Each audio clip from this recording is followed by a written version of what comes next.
leap of faith. This is the way. Truth is, I am Iron Man. Tells me the most momentous. Hello, critics, non-critics, and friends. Welcome to the Film Optix podcast, brought to you by the Drive-In Podcast Network, where we discuss film, TV, and all things Hollywood. I am your host, Christian, and I'm joined by my co-host, the man himself, Devin. And in this episode, we are going to be discussing the latest horror flick, The Night House. Ooh, very. I've been thinking about creating and building a mirror reverse version of my apartment somewhere in the woods. Kind of mess around in. Yeah, you know what? Let's see how the bathroom wall looks on the other side of the house. Instead, it is very, very interesting how this movie's not what I expected, and we'll definitely get into that here soon. And yeah, it's kind of like I'm going to build a PC, but like in reverse. Like, and I don't even know how that would happen. I guess it would be from one side. It would be your second PC too. Yeah. And it wouldn't work. It wouldn't work. No, it wouldn't. You have like all the best like gear and everything in there. It just, nope. I don't know. It is some very, very odd things happening in this movie. But before we begin today's show, you can listen to our podcast on platforms around the internet. And if you're a new or seasoned listener to the show, we would love to hear from you guys. Follow us on Instagram and Twitter at Film Optix. That is Optix with an X, of what you thought about The Night House. It dropped this past weekend, excuse me. So, I think we're not late to the game because people are still viewing this. And, I kind of like it how we do like the after effect, like people are able to see it during the weekend. We're less guilted into not giving spoilers, which is really, really awesome. But yeah, I also like that we're kind of shining the spotlight on a smaller movie. Yeah, that too. We've been doing blockbusters lately. We have it, honestly, and that's all there really has been. But I will say I did watch Coda. I would love for us to do a Coda review, Devin. It'll kill you. It'll kill you. It's that freaking good. But yeah, here on the podcast, we're just all about, we cover the blockbusters. I feel like a lot of people do, but it's just as important to give the same attention to, the smaller, the indie films that are out there, the lesser known titles that people may not have heard of. And, it's nice to have a good mixture instead of, honestly, I would be kind of bored if we just did superhero stuff and that's literally it. It's fun and it's our favorite genre. It's my favorite genre, at least. I don't know about Devin over there, but it's just a lot of fun to, we talk about the things that we're interested in, and it's like, hey, let's share the love with all these other films out there, because we don't want to miss any great movies coming our way throughout the year. And we don't want you guys to miss those amazing movies either. So we're here to serve you. But listen to us. Yeah, listen to us, and if there's any, like Rotten Tomatoes out there listening, no, IMDb, oh man, Letterboxd, hey Letterboxd, what's up? No. What if instead of Rotten Tomatoes we were like fresh avocados? Fresh bananas. Or rotten apples. Well, I feel like Rotten Tomatoes, I'd rather not get hit with a rotten tomato over a rotten apple. But I feel like the rotten tomato is going to stink more, but the rotten apple is going to hurt you more because it's still more of a solid form. You know what I mean? Expired jalapeno.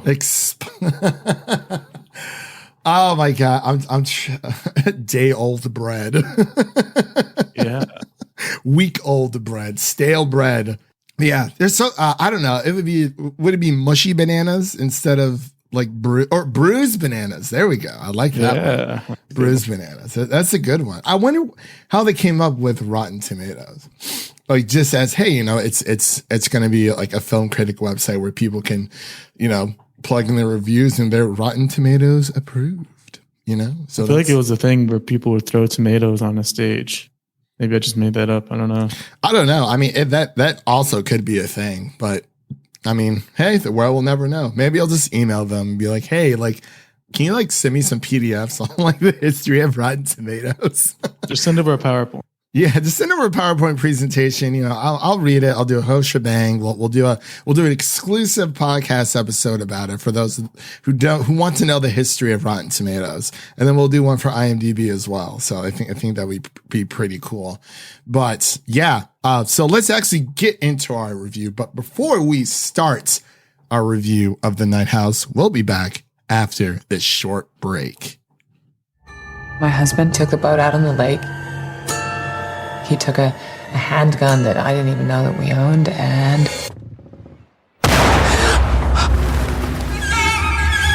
Did he leave a note?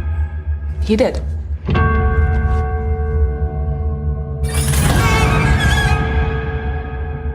You were right. There is nothing. Nothing is after you.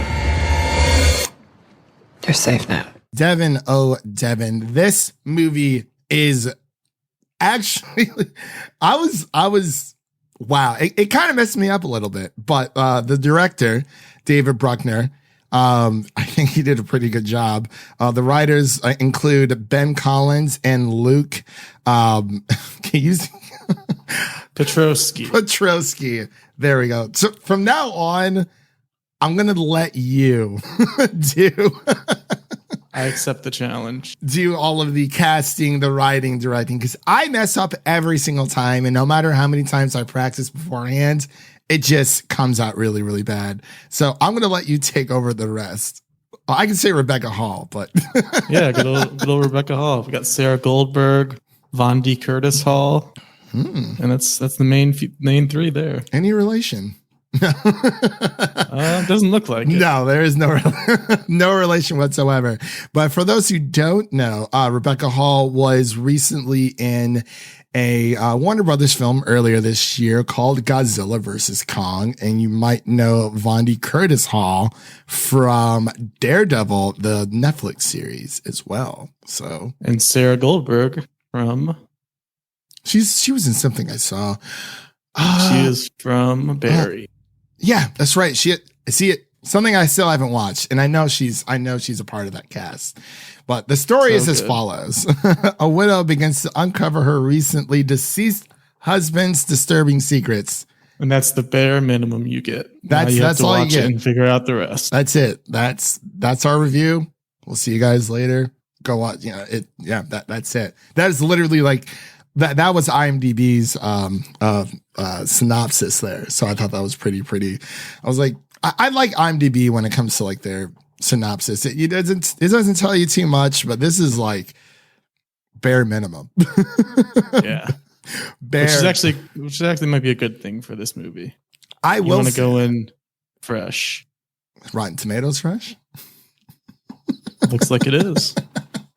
Yes, sir. So okay. So usually, like I said, Devin usually goes first and gives his initial reactions. We're gonna reverse it here again for the sake of the Night House. And I'm gonna go first this time around, just for our initial reactions. And of course, we will be getting into our spoiler section later on once you hear that little bad boy there. But before we do, yeah, this my initial reactions. Boy, oh boy, this movie kind of messed me up a bit. Like I didn't like from the trailer, you think it's gonna go a different way, and it was like low key terrifying. Like and it hits deep. It does. I mean, there's so many themes where it comes to, like with suicide with her husband, and no, that's not a spoiler. You figure that out in the trailer if you watch trailers. But it's like, with the suicide with her husband and just all the mystery of, like kind of the theme of you really don't know people until they're gone, as well as, you knew them as they're alive, because everybody has their secrets. Some are, more modest, I guess, than others. But for this, for Owen, Rebecca Hall's husband in this film, he went pretty freaking deep. And he kind of reminds me of not Ken Jack from Lights Camera Barstool, but the host. He kind of looks like him a little bit. Jeff D. Lowe. Jeff Lowe. Just a little bit, just a smidge.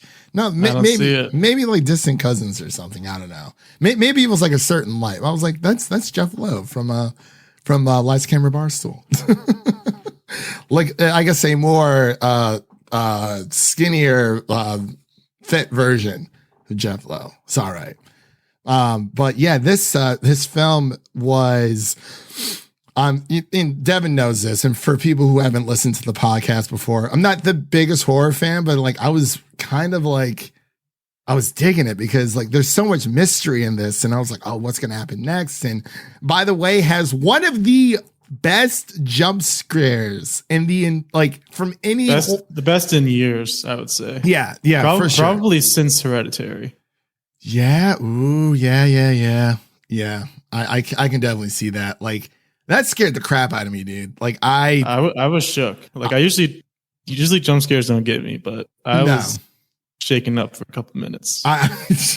See, and someone had mentioned that there was a big jump scare prior, and like I was looking for it, and like obviously there's a few throughout the movie. I was like, I don't know. I'm like, but you'll never guess. No, you'll never guess. Never, and it works. And I was looking for it, and I was still scared out of my pajamas, my pants. I was like, whew, my gosh. Like it was just, wow. I mean, the characters and just, I really thought it was going to go a different way. And I just really like how this movie, it was just this really big eerie feeling. It's like, oh, all of the weird, crazy things happen at night. And this just messed with my mind, man.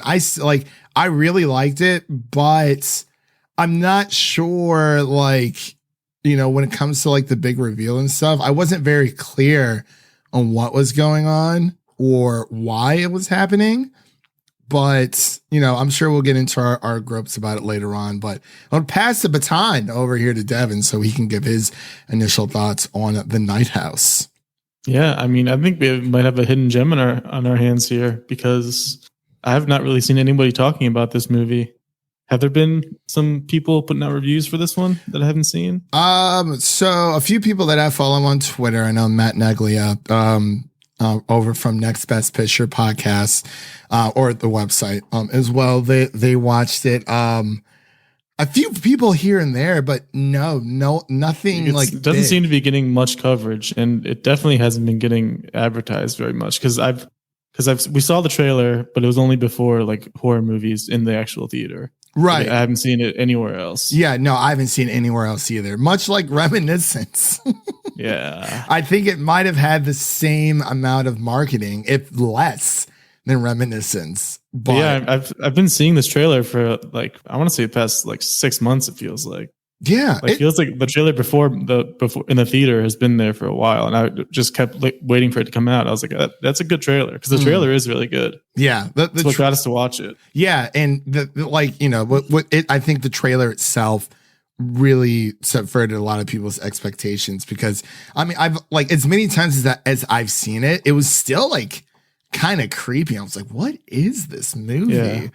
Because a lot of modern horror does the jump scares where it's just like it's a cheap cat startling or something stupid like that. But for this movie, the jump scares actually have substance and like meaning. Yeah, like it's not just happening just to happen. Like it's an actual like occurrence that's happening in the movie. Right. Yeah, and I would agree there because it seems that. Man, I'm sorry. I can't get over that big jump scare there, but it's also very similar to Invisible Man. Some of the jump scares that were in there because it's very. I mean, all jump scares are sound based, but this one just if you were listening on a speaker, you might want to check afterwards to see if it's still working. You might not want to play it on your home speaker at the loudest volume. No. It was parts like that, and of course, like I said, we'll get into spoilers here in a bit. But I was just, like anytime, like she's dealing with, the loss of her husband. She doesn't know what drove him to do this because he seemed like this overall amazing guy. And speaking from experience, who've known people who have taken their own life, and it's true. Like you really don't know what is going on in their head and what their experience is like. And it's just like, it's like one day they just can't take it anymore. And they kind of just, you know, they do the deed. So with this movie, when it came to Owen and, you know, him taking his own life and, you know, just every bit of like memory that, you know, Rebecca Hall's character was going through with, you know, like it's like, obviously she misses him, but she was mad at him at the same time, rightfully so, because, you know, like, hey, like you left me here all alone. And, you know, they were, I think, almost 10 years married, I believe she had said in the movie. So I mean, you know, 10th anniversary, that's a pretty big milestone, especially nowadays. But yeah, it really just, you see the inner turmoil of like these waves of emotion that Rebecca Hall's character is going through. I mean, she did a great job. I think she did a good job. I was just going to say, I think Rebecca Hall was amazing in this. Yeah. Like, without her at the center of it, it really wouldn't have worked as well. No. Because the side characters were the scene where she breaks down. We'll probably get into it later, but yeah, wow, just all that emotion. And it's like it's like, you know, everything just hits you all at once, and that always happens when, you know, when you're dealing with a loved lost one, regardless of, you know, the cause of death. It's like, you know, some people are just, you know, they're desensitized to it for a while, and then like one day it just hits you like a train, and it's like, you know, you weren't preparing for it. And like, I mean, we'll definitely get into it, because she does some calling out there, here and there, and I was like, oh, okay, you know, I love how they portrayed this type of character where she's going through a traumatic experience, but she's not just like, not that that's the wrong way to do it, but she's not like crying throughout the whole day, like, right. She's coping with it in her own way. Her way is kind of like a sassy, humorous, kind of like sarcastic type of way, just kind of making light of it to try to get through it, which is definitely a lot of people's way to cope with things. Exactly. It's not seen very often in movies, I feel like. No, not at all. And like when you brought up with The Invisible Man, I literally put in my Letterboxd review, it was like Invisible Man 2.0. Like, I mean, I like The Invisible Man. Like, I love what Elizabeth Moss did in that film. That was more of like an action thriller, you know, but this one was definitely more mental. Yeah, really mess with your head. More mental. I was actually gonna maybe give like a warning before this review. Like, if you're dealing with depression type issues, I don't know if I could recommend this one, because it's very dark. It like concepts and everything. Then the themes it brings into the movie. There's maybe like one funny scene throughout the entire movie, like one like kind of joking, coping scene, but everything else, it's just dark. It just takes a very like just deep red, just wow, like not demonic, but kind of. It's so, you know, everything escalates when it comes to like these horror films. And I was like, I'm not going to lie, Devin, I had a little bit of trouble sleeping, just a tad. Cause I was like, whew, it shook me up. And I mean, I don't think I've really been this shook from a horror film since I saw Insidious. And I was like, 10 years ago. I'm like, I will never watch that movie ever again. I think there's another one coming out, because I saw this hands, because I had to go up and use the bathroom during the credits. It was like the trailer prior to, you know, the movie starting. And then I was kind of like walking in back from, you know, handling my business. I come back and I see like this super long, like Insidious hand. I'm like, oh, nope. No, I think it is Malignant. No. It wasn't that. That's with James Wan, right? Yeah. That wasn't it. This was something different. Like, this was like a red band. Like, I didn't see the trailer at all, because like by the time I went to use the bathroom, it was already playing. So I didn't see anything. It was like this little boy, and there was like this hand. It might be Insidious, because it definitely looked like I don't know if there is another Insidious, because the last one flopped pretty bad. Oh, did it really? Yeah, Insidious: The Last Key. I never even saw it. I'll have to, yeah, I'm not sure. I mean, I kind of wish I would have stuck around, but it was a new trailer I've never seen ever. Like maybe it was Antlers. Maybe. Because that played before in my theater. Oh, did it really? Did it have like a small little like dirty blonde hair? Boy. Okay. Yeah. Okay. So yeah, that might have been it. Yeah. Yeah. Well, my bad, everyone. But yeah, Devin, let's dive in to spoilers here. I know we sounds like we've been liking this movie a lot, you know, and we'll definitely get into our qualms about this film here in a bit. So, ladies and gentlemen, that is your first spoiler warning for The Night House again. That is your second spoiler warning for The Night House. So if you haven't seen it, go to the theater, stop what you're doing. If you're driving in the car right now, make a left, turn a U-E, make a right, however, wherever the nearest movie theater is, and just go watch it by yourself. Because honestly, I think it's better if you watch it by yourself because there's no one there to kind of like, not protect you, but like make you feel like, hey, it's okay. Like I'm here experiencing this with you. But I wanted to ask you really quick, Devin, before we kind of go into our spoilers, how did your audience react to what was going on? Did you have any gasps or any kind of initial reaction? Mine was pretty chill for the most part. No one was. Yeah, I didn't really have any reactions. I think mine was like a few old people. Oh, really? Mine was. Let's see. I went yesterday, Sunday evening, around 6:45. Not a lot of people there. But I think there was about maybe 10 of us in the theater, kind of scattered out, but no one said anything. Like no one clapped or, you know, like, wow, they moved, like they watched it, but like I didn't hear anyone comment on it either. I'm like, there was an old lady down the aisle from me that kept trying to guess what was going to happen next. And she was wrong every time. Yeah. Every single time. Like, yeah. And I mean, I didn't really hear anyone. So I'm guessing everyone was just spooked. That, you know, from this film, it was like, what else is there to say? It was like, I was actually texting and I looked up and I was like the last one in the theater. I'm like, I got to get the crap out of here. I was like, nope. But yeah, so let's dive into spoilers here. Man, I honestly don't even know where to begin. Where do you want to begin? I just think there were just so many like cool concepts in this movie that I'm not sure I've seen in other horror movies. Like the idea that if you have a near-death experience or even like an actual death experience where she was dead for 4 minutes, the idea of like what happened in those 4 minutes and how that could carry on throughout the rest of your life. Like that's so interesting to me because she got into a car accident and then she got like helicoptered away and she was declared dead for 4 minutes. And then she says that nothing happened in those 4 minutes. But then that nothing is what ends up following her the rest of her life, like trying to hunt her down and bring her back into the nothingness. Like that's just so interesting.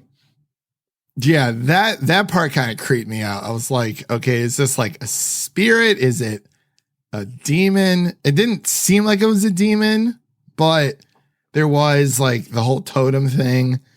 And it's like it wanted to go back. So it was some creepy stuff, dude. Yeah, like, because she said she's not spiritual and that her husband was spiritual and believed in afterlife and all that kind of stuff. So, yeah. And it's like, well, I guess that kind of disproves her theory because something followed her back. So yeah, it's like, and I really like how they use that wasn't just like a throwaway line. It was more of like, yeah, they kept coming back to the nothing part. Yeah. She kind of named it. Yeah. She named it nothing. So it's like, that is just so strange. And I guess like her husband, you know, the nothingness was like, you know, trying to get him to kill her so it can go back to where it came from. And I like it how I'm like, okay, that makes more sense of why he was committing all of these murders for like all these girls who looked like her wife in some way, shape, or form. Yeah, he was trying to trick whatever entity it was. The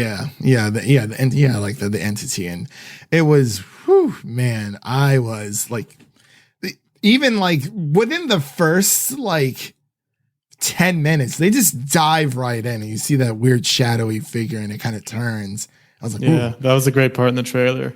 Yeah. And there's a few times that happens throughout the movie, and they kind of it gradually happens more and more. Yeah, the trailer did a good job of showing enough to get you invested, but not showing a lot. Yeah, we're looking at you, M. Night Shyamalan.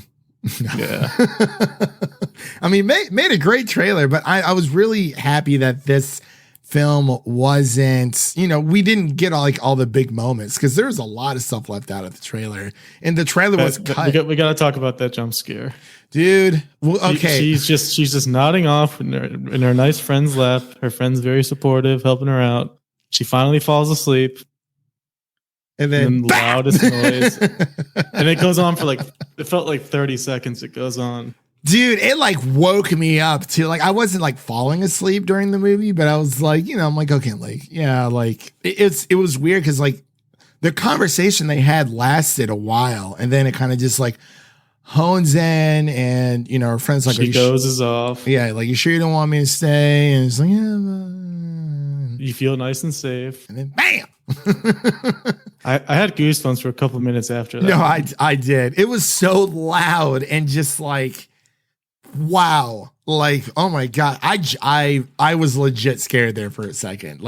I knew nothing was gonna pop out, but I didn't know what was going on. I thought she was. Yeah, that's the thing with these jump scares. It's not things popping out off the screen at you. It's just subtle. Yeah. I mean, not so subtle noises, but subtle movements. It was bam.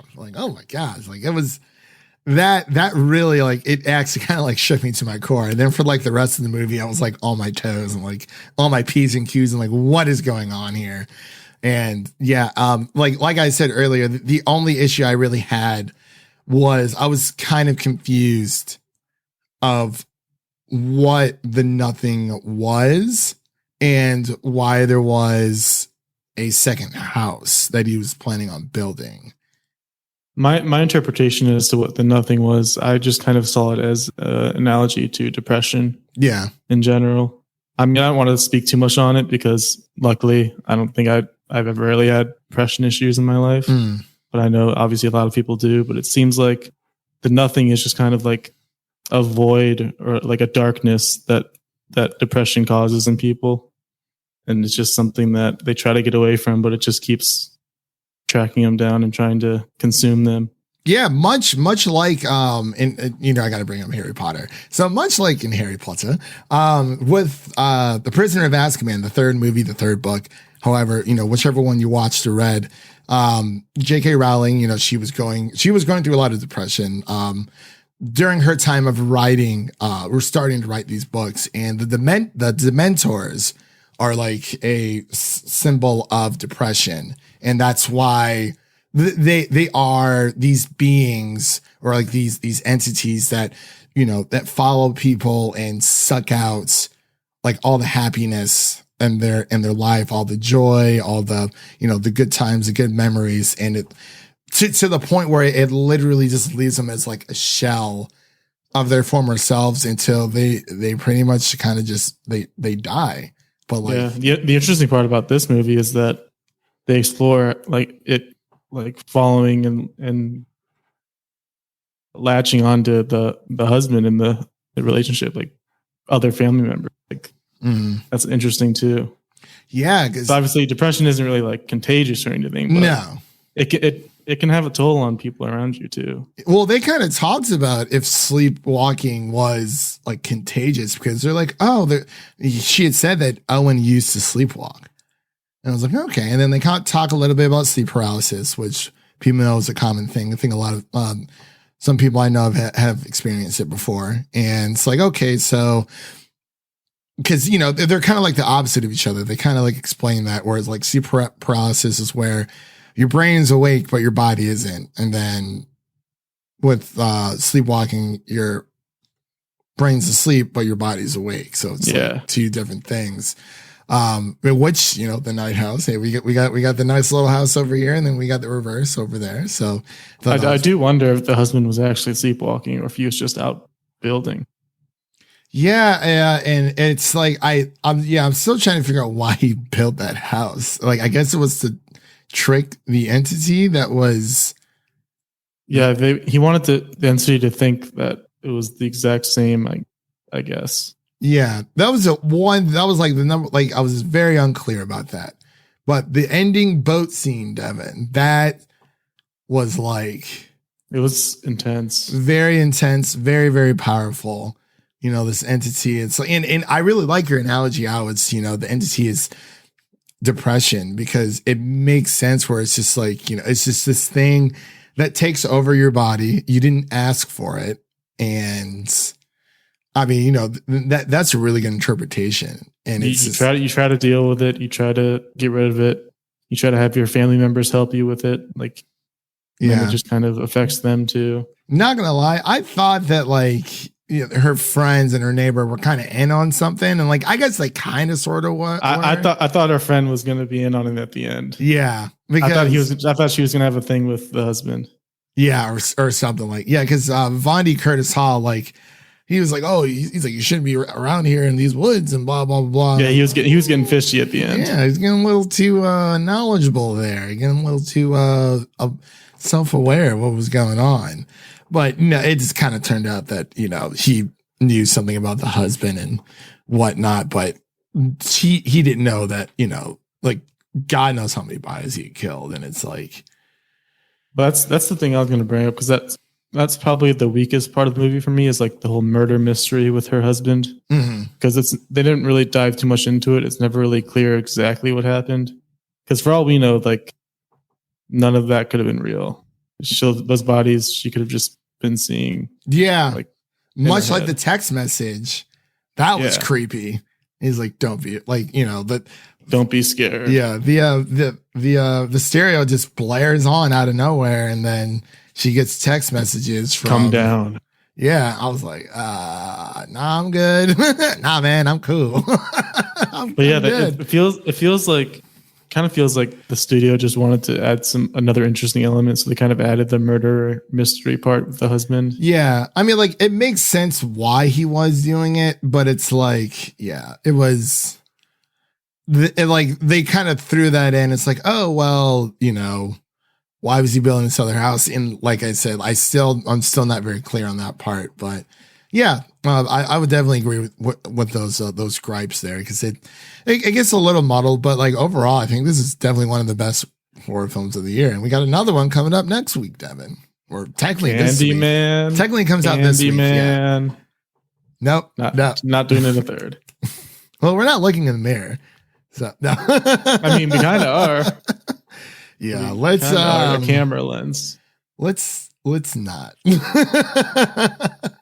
I also loved the classroom scene in this movie. Yes, like yes. That really brought out her like what type of person she was. She was cynical. Like, yeah, very sassy. And I'm glad you brought that up, Devin, like, because that is something I wanted to touch on before we get out of here. And I was that's a good job of setting the tone. Yeah. I was, ooh, man, like, you know, we find, you know, she's a teacher, and it's like, okay. Of course, here comes, you know, a student's mom, like, hey, well, my son Hunter. Yeah, my son Hunter's not really doing great in your class, and like, I kind of want to know why. It just doesn't make any sense. And, you know, she explains, she's like, oh, well, you know, like I had some personal stuff to deal with. And she's like, well, you know, we all have personal things to deal with. I was like, wow. Okay. Like, let's reel it back here a little bit. And, you know, she explains, you know, what happened. And she's like, oh, you know, like, well, Hunter didn't turn it in. And they're like, well, you know, you weren't here. And that's when she came into, you know, I had some personal things to deal with. And she kind of, out of nowhere, was just like, well, my husband killed himself last Thursday, so that's why I wasn't here. And then like with the gun I didn't know we owned. Yeah. Yep. And the entire conversation just shifted. Like you could just feel like, yeah, I'll give him a B. Oh, you want to give him an A? I'll give him an A. Don't worry. Here you go. Here's an A. She felt like the biggest piece of crap in the world after that. Because I wanted to know what she was trying to get at, because it seemed like she wanted a great change.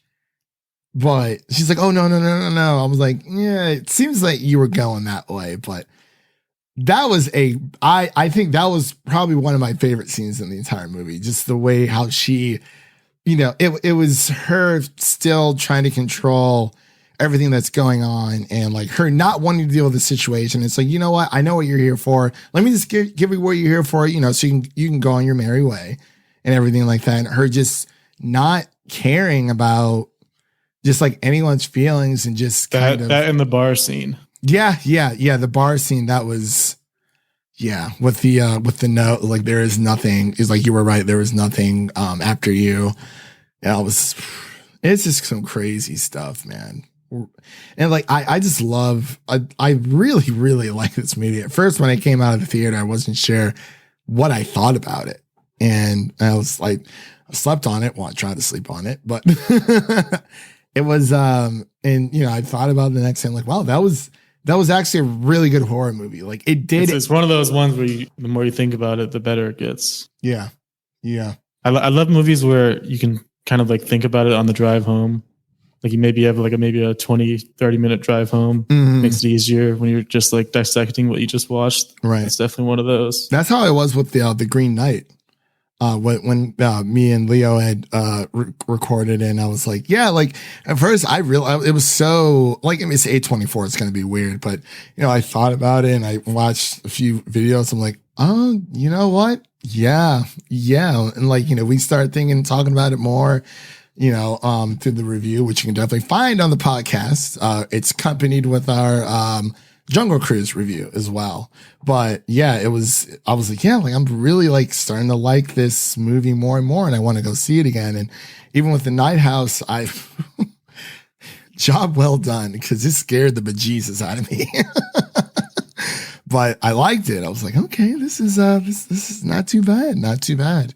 But Devin, we are coming up here on time, so let's give our ratings and get the heck on out of here. So what would you give the Night House? I also just wanted to give one last shout out to that bedside scene where she just completely loses it and has a breakdown. Because I was waiting for like some kind of scare to happen in that scene, because it felt like it was prime setup, because the music stopped, like all the sound cut out. You just heard her like sobbing and crying. But I'm glad they just let her emotion kind of just carry the scene instead of trying to force a scare in there. Yeah, and that's because she's so good. Yeah, and that's, we kept thinking all these like, oh, this is gonna pop up here. It's like, no, but like I think they did that on purpose to make people think that something was going to, but it didn't. But like it really did a great job of, I guess you could say, sprinkling the jump scares, or just those scenes like where they're jumping off the cliff. I was like, what's going on here? And yeah, it was great. But I'm sorry. Go ahead and give your rating for the Night House. I think I'm gonna give this one an 85. Nice. Just super solid. Like I mentioned before, the only real issue I had was the murder mystery they added in with the husband. Yeah, felt like it was kind of forced in. Yeah, it did make sense with what they were going for with the story, but the setup wasn't as good as it could have been. Or yeah, because we never knew the husband or met the husband, so it was kind of hard for us to relate to what that story was. Yeah, that is one thing I guess. I'm like, right off the bat, I'm like, I bet you the husband's going to be dead during the very beginning of the movie. And it's like, yep, scene number 1, she's coming back from the funeral. But that was like the only thing I actually guessed. But, mine kind of aligns with yours. So on Letterboxd, I gave this at first it was 3.5, and I bumped it up to 4 because, like I said, this movie did what exactly it was supposed to do. Like, it is a horror film. Like, it kept you thinking about like all the different analogies and what things could mean, and just the different themes and how layered it was when it's dealing with depression, suicide, and just the whole package of grief and loss. And whew, man, oh man. So I had to bump it up to 4 out of 5 stars. So I think I am going to give this one a B+, because it, like I said, it scared the crap out of me. Yeah, and I'm just going to keep adding in scenes here, but the scene where she feels that presence and they start like holding each other, and she's like, is this Owen? I thought something was going to happen. You just hear no. I was like, oh shit. She was like, what?